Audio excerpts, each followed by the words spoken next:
Innal hamdalillah nahmaduhu wa nasta'inuhu wa nastaghfiruh wa na'udzu billahi min shururi anfusina wa min sayyiati a'malina. May yahdihillahu fala mudilla lahu wa may yudlil fala hadiya lahu.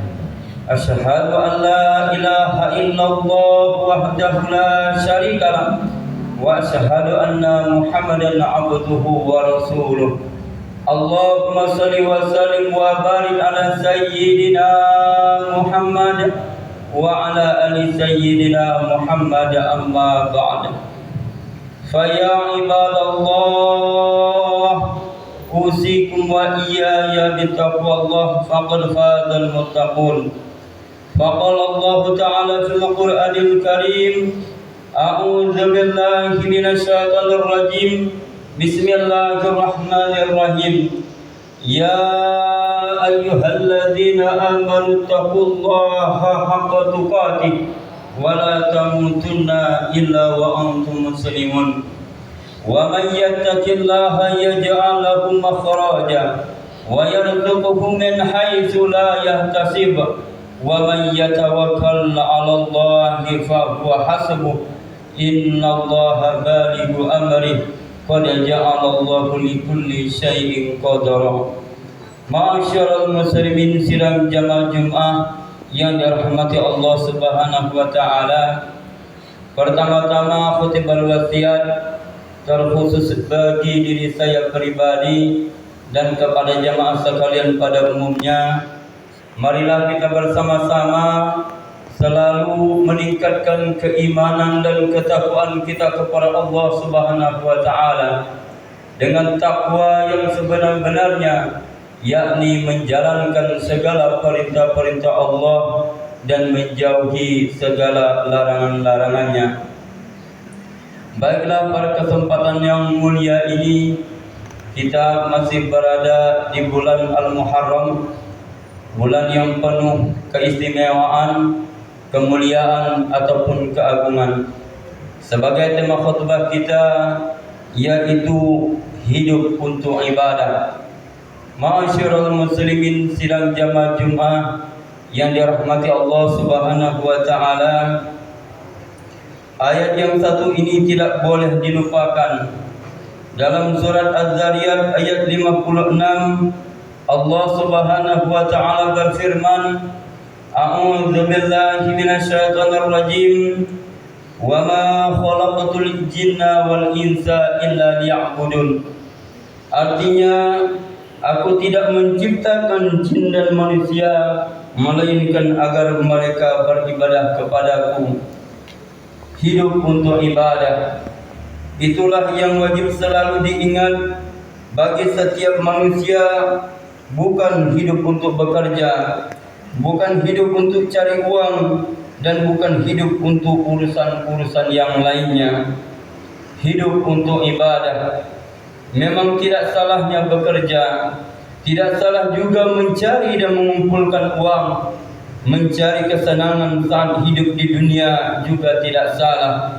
Bahkan itu semua bisa bernilai ibadah dan wajib hukumnya. Akan tetapi, apakah sudah diketahui setiap muslim, bekerja yang bagaimana yang bernilai ibadah, mencari dan mengumpulkan uang yang bagaimana yang bernilai ibadah, dan bersenang-senang bagaimana yang bernilai ibadah? Karena jika salah, yang bekerja bisa dapat dosa, yang mencari dan mengumpulkan uang bisa dapat dosa, dan yang bersenang-senang juga bisa dapat dosa. Bahkan yang sholat juga bisa dapat dosa. Hadirin jamaah sholat Jumat yang dirahmati Allah Subhanahu wa taala, hidup untuk ibadah.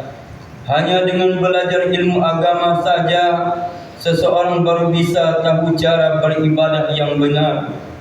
Karena semua ibadah akan sangat membutuhkan ilmu tata cara beribadah, ilmu yang dengannya seseorang bisa membedakan mana yang wajib dan mana yang sunnah, mana yang penting dan mana yang terpenting, mana yang halal dan mana yang haram. Ini kerjaan yang halal atau itu kerjaan yang haram. Ini cara menimbang yang halal dan ini cara menimbang yang haram. Ini cara meminjam yang halal dan itu cara meminjam yang haram.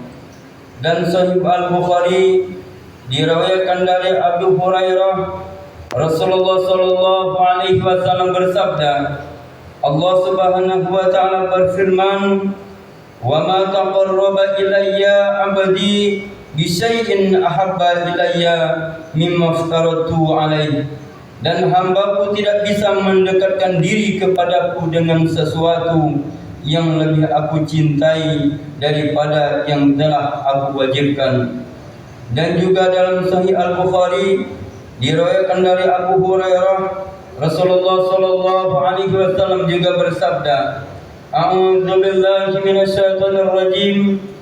La ya'tiyanna 'alan nasi zamanun la yubalil mar'u bima akhadha al-mala amin halalin am min haramin.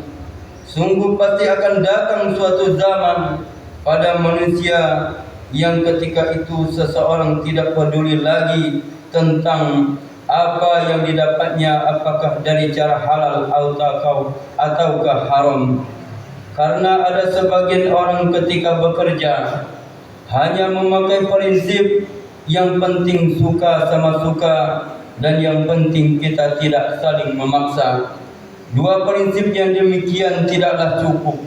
Dua prinsip yang demikian tidak menjamin hasil yang diperoleh adalah halal.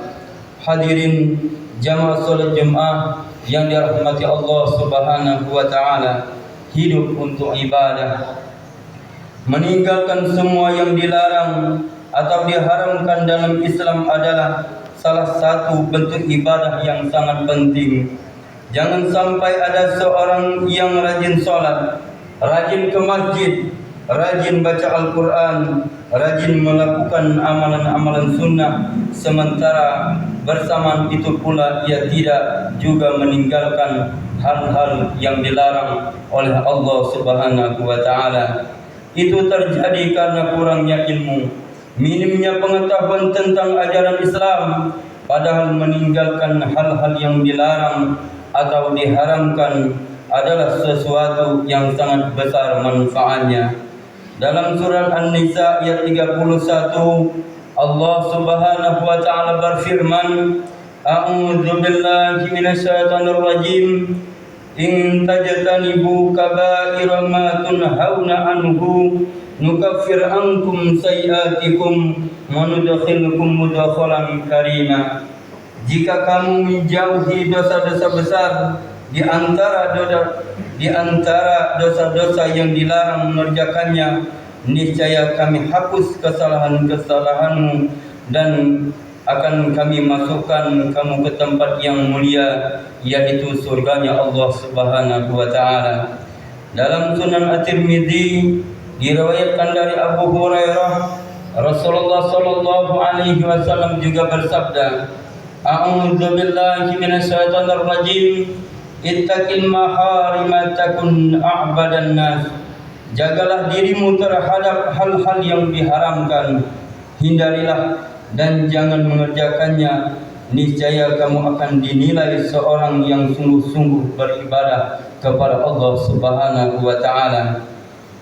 Semoga Allah Subhanahu wa taala menjadikan kita hamba-hambanya yang sungguh-sungguh beribadah sesuai ilmunya, dapat membaguskan segala bentuk ibadah, mengistiqamahkan ibadah dan beribadah sampai ajal menjemput dalam keadaan Allah Subhanahu wa taala ridha kepada kita. Amin amin ya rabbal alamin. Demikianlah khutbah kita yang singkat ini, semoga bermanfaat bagi kita semua. Amin amin ya rabbal alamin. Barakallahu li wa lakum fil Qur'anil azim wa nafa'ani wa iyyakum bima fihi minal ayati wa dzikril hakim wa taqabbal minni wa minkum tilawatahu innahu huwas samiul alim.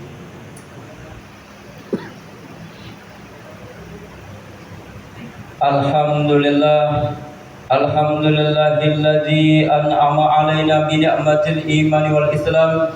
Asyhadu an la ilaha illallah wahdahu la syarika lah wa asyhadu anna Muhammadan abduhu wa rasuluh. Allahumma shalli wa sallim wa barik ala sayyidina Muhammad wa ala ali sayyidina Muhammad, amma ba'd. Fa ya ibadallah, usikum wa iyaya bitaqwallah faqad fazal muttaqun. Faqala Allah ta'ala fil Qur'anil Karim, a'udzu billahi minasy syaithanir rajim. Bismillahirrahmanirrahim.